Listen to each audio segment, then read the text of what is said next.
Welcome back to my another blog. আমার অন্য একটা ব্লগে সবাইকে স্বাগত। বন্ধুরা, এই গরমের দাবদাহে সবারই কিন্তু প্রাণ ওষ্ঠাগত।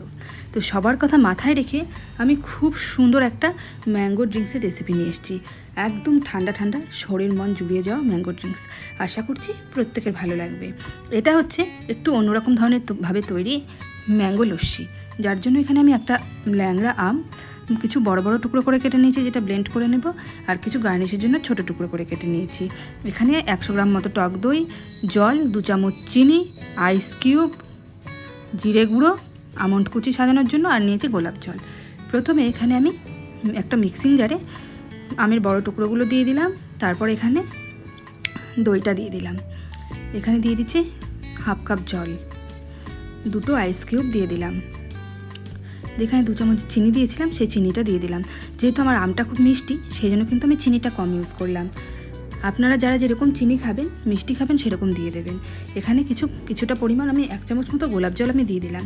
দিয়ে ব্লেন্ড করে ফিরে এলাম। বন্ধুরা দেখুন, খুব সুন্দর কিন্তু একটা স্মুথ পেস্ট হয়ে গেছে। এইবার আমি এই কাঁচের গ্লাসটা সার্ভ করে নেব। এবার এই দই আর আমের মিশ্রণটা কাঁচের গ্লাসে দিয়ে দিলাম। এবার আস্তে আস্তে গার্নিশ করার পালা। ওপর থেকে সেন্টের জন্য আবার একটু গোলাপ জল দিয়ে দিলাম। বাকি যে 2 আইস কিউব ছিল, সেই আইস কিউব 2 দিয়ে দিলাম।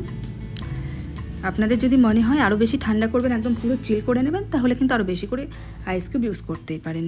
কিছুটা আমন্ড কুচি দিয়ে দিলাম। তারপর দিয়ে দিচ্ছি সামান্য জিরে গুঁড়ো। এটার জন্য কিন্তু টেস্টটা খুব সুন্দর আসে, সেন্টও খুব সুন্দর হয়। এবার ওপর থেকে বাকি আমন্ড কুচিটা অ্যাড করে দিলাম। দিয়ে এইবার ওপর থেকে যে ছোট ছোট আমের স্লাইসটা রেখেছিলাম, সেই স্লাইসটা দিয়ে একটুখানি গার্নিশ করে দিচ্ছি। বন্ধুরা দেখুন, বন্ধুরা কতটা সুন্দর লাগছে তো ইয়াম্মি একটা লস্যি।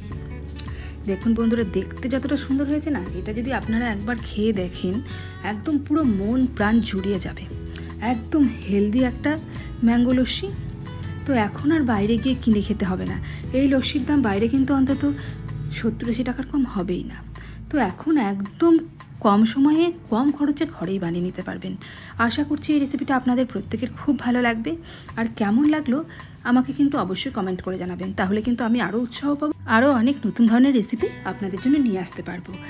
আর আপনারা প্লিজ আমার চ্যানেলকে আরও বেশি বেশি করে শেয়ার করে দেবেন আত্মীয় স্বজন বন্ধু বান্ধবের কাছে। আরও বেশি করে সবাইকে সাবস্ক্রাইব করতে বলবেন, কমেন্ট করতে বলবেন। ধন্যবাদ।